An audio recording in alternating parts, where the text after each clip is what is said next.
Hey, how is it going? Long time no see, right? It's been a while. I'm thinking it's probably been at least a few weeks since I last put up a video. Maybe a month, maybe longer. I don't know. I kind of lost track.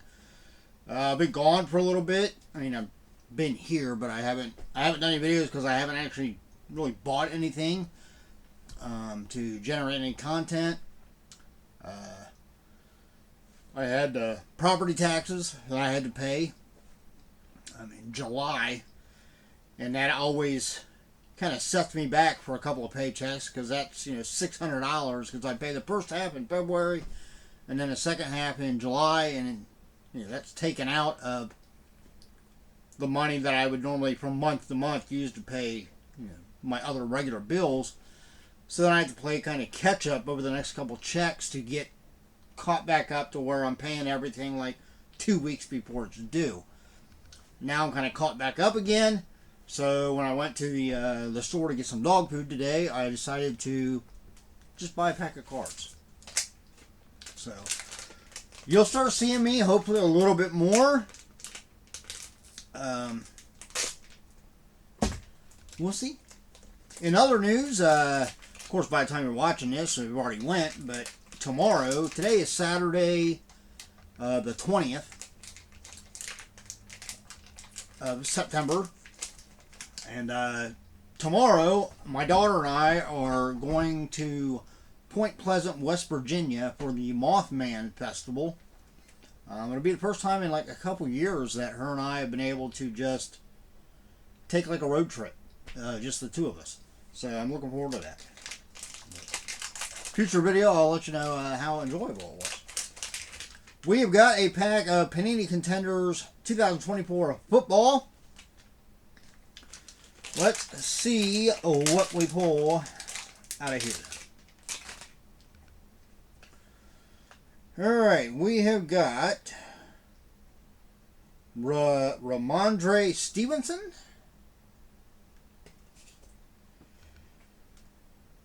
Derrick Henry.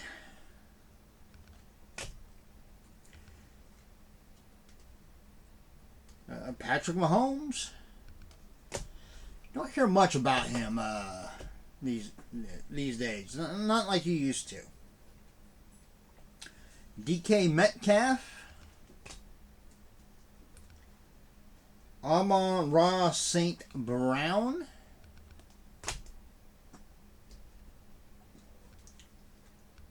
Darius Slayton. Alright, here's the dog coming up the steps. Keenan Allen. Alright, here we have got a pink foil parallel. Harrison Smith. Can't really see there. If I tilt it a little bit, you can see it's got the pink foil on it. And we've got another for Lamar Jackson.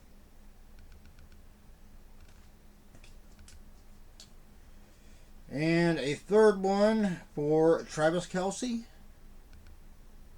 So nothing really great there.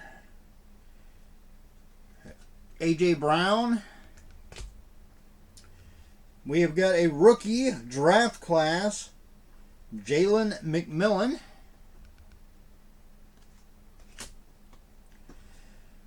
We have got a insert rookie round 4 for Jalen Wright and Isaac Guerendo. Not big high drafts. I mean, round 4. Jalen Wright was picked 120th overall. Isaac was picked 129th. So, of course, that doesn't always mean something. I mean, if they get in and they're getting game time, they start putting up some good stats and stuff. It might not matter that they were picked so far back in the draft. We've got a rookie stallion insert for Joe Milton III. That's a decent one. I like how those cards look. All right, we have got a red parallel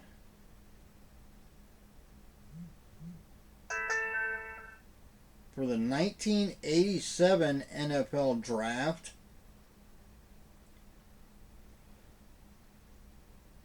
We got round 1, pick 1 for the Buccaneers, Vinny Testaverde. And round 1, pick 26th for the Bears and Jim Harbaugh. Not bad. Again, nothing,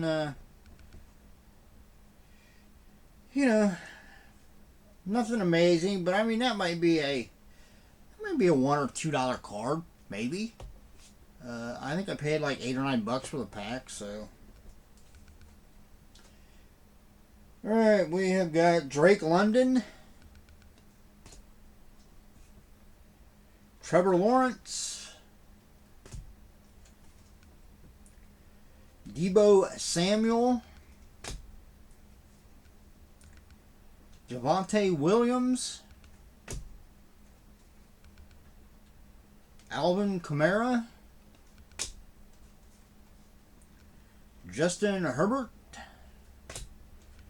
and Tyjae Spears. So, there we go. Nothing. Yeah, there really wasn't anything like amazing as far as I can tell in these packs. I mean, inserts, like I said, that red foil 87 draft class, that's a decent one. The Joe Milton, I mean, that's a decent rookie card. Insert, or the Stallions. The round 4 one, I don't think that's anything. The Jalen McMillan, or McMillan, however you pronounce it. I haven't really heard much about him. Says it was round 3, pick 29 for Tampa Bay. So I mean that'll kind of depend on, what has he put up. Did he have a really good outlook going into it? I mean, round 3, pick 29. I mean, obviously it's not terrible, but as far as the draft goes, I'd say it's kind of in the middle swath, if you will, of drafts, because I can't remember exactly how many rounds they do. But like I said, it all depends on how is he as a player. All it takes sometimes is just a couple of decent games to really prop somebody up. So, of course, the opposite can happen too. They can have a terrible game. It's sad to say, but occasionally you see somebody that's a really quick or one of the first draft picks to be pulled or chosen, and then in their first season they have a bad injury. And then they're either out for the season, or they at least miss a few games, or worst case scenario, which I don't wish on anybody, is that they have such a massive injury that it basically their careers tanked, right there in the first season in the pros. That sucks, obviously, but we have throughout history. I mean, we see that happen on a rare occasion. I mean, it's a contact sport, so. You're going to have that happen, and even not, sports that aren't necessarily contact sports, but if they're physical in any way, you run that risk of doing something that might end your career. But said I don't know about those rookies, that McMillan. So I'll have to look into it and see. Is that a card that I can just put aside and I'm thinking about somewhere down the road, maybe start trying to do a live whatnot auction again. Obviously, I'll let YouTubers know when I'm going to do that, when I get around to it. That's the plan. I don't really have a timeline yet, but I think that'll probably be a good way to try to get into getting rid of some of the cards that I have, rather than just listing them one at a time like in eBay and stuff. But I want to make sure that, you know, I have everything set up good.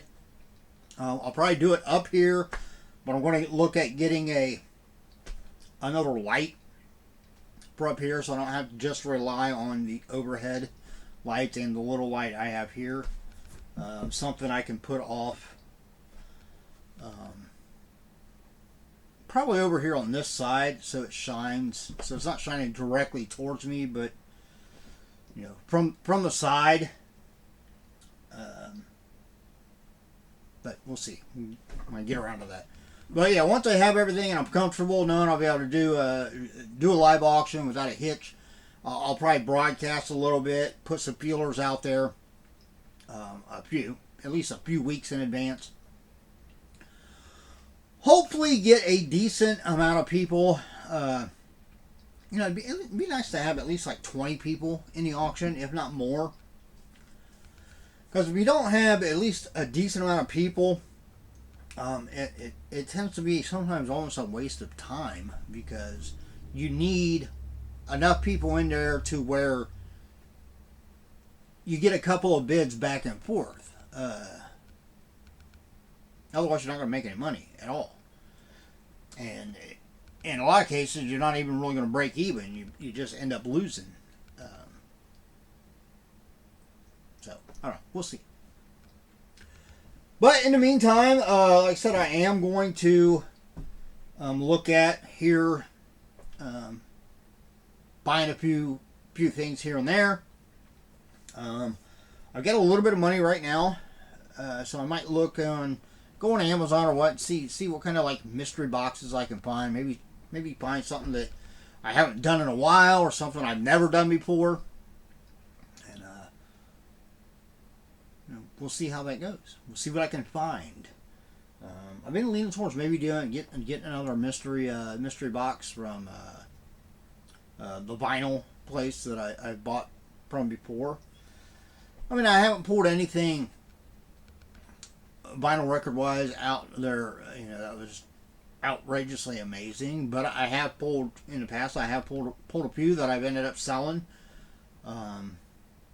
For a decent amount of money. I think there was an Elton John one that I pulled out of one of the boxes, and I think I sold it not too long ago for like $12 or something like that. So I only paid like $20 some for the mystery box of vinyl records, and it had, I think, 10. There was 10 vinyl records in it, so that's a decent payday as far as what I paid. If you break it down to what I paid per vinyl record, it's a decent payday. But I haven't, you know, you're not likely, I mean, there's always a possibility in one of those boxes, you know, especially if the people selling it, if they are a mass, like, vintage vinyl record company where they're buying up, you know, large collections that people have, or large, just like, not necessarily collections as in like highly valuable vinyl records, but just large basic collections where people just have a lot of old vinyl records they just want to get rid of. You know, these companies are buying them by massive amounts. They're probably not sitting there going through, and they might be going through and diligently looking up every vinyl record to see if it's like a collectible that people are looking for. So there's always a chance that you can pull something out that you know, people are really looking for, and then, you know, it could be valuable. But at any rate, it's fun. It's fun to go through something like that. But we'll see. I'll figure out something to get, something that like I said, maybe I haven't even done before. So in the meantime, besides all that, I have been working on it. Again, it's been a while since I posted a video. You'll find all my information down below, all the sites that I sell on, eBay, Mercari, Poshmark, whatnot. In particular on Poshmark, And eBay, I have dropped pricing and promoted a lot of my listings in those. Well, also on Macari, I've adjusted some pricing in Macari. I am going to be going through, over the winter, going to be going through a lot of my old supply inventory for, in particular, like phone cases and stuff. If you're one of those people out there, if you're like me where you don't go out and buy the newest phone every time it comes out, like I don't get a new phone until I actually have to get a new phone. You know, as long as this phone's working and I can use it for the things I use it for, you know, I'm not going to go buy a new one. So if you're one of those people and you still have like an older iPhone, I mean, I've got a crap ton of phone cases for like iPhone 6, 7, 8, iPhone 10, and I think I'm going to just like basically gather up all the ones that I have, put them in a big bundle, and then, you know, see if somebody wants to buy it for like $10 or something. And I'm not just talking just like, you know, the cheap, like, the plastic rigid cases and stuff. I do have those, you know, with graphics and stuff on them. But, like, I mean, there's some OtterBox in there. I think Spec. You know, there's some decent brand cases. But they're just for older models. So I'm just going to bundle them together and see if I can at least get something out of them. And if not, I'll just throw them away. Or, you know, if they don't sell that way as in a big bundle, maybe I'll just take and donate them to, I know there's I can't think of the name of it. I know there's like a company that in particular they collect old phones, old still working phones, older models, and, you know, accessories to go with them, and they basically use them for like the military personnel when they're, you know, overseas and stuff. They have, you know, they have a phone they can use. I don't know. That's just a thought. I am still going through and listing. I've still got a bunch of Funko Pops sitting here that I'm going to be listing here soon. And then, like I said, cards. So I'll probably still list some cards in particular eBay. I like eBay because I've made enough sales on eBay to now where when I sell something, as soon as I print out the shipping label and ship it, normally the money is in my account the next day. So it's a quick turnaround from selling stuff to actually getting paid, where then I can use the money to, you know, pay bills, you know, all that wonderful stuff that we as adults have to do. Alright, hey, if you enjoyed the video, it's been a while. I'm glad you came back. I'm glad you watched it. Comment down below. If you got some ideas of what you think, what you would like to see, what kind of mystery box or what kind of, you know, what kind of item would you like to see me try to reach out, find, and do some content on? Comment down below. Let me know. But, hey, I haven't said in a while, but it still applies. You know, every day, all the time, regardless of our differences. I think we should all just live by the simple rule of give respect, get respect. You know, if you respect me, I'll respect you. I don't care about color, sexuality, your religion, your politics, nothing. So, with that being said, look out for yourself and everyone around you so we all have a much better chance of staying safe and healthy. Till the next time, which I don't know when it'll be, but it'll be soon. It won't be weeks like it has been. Take it easy. See ya.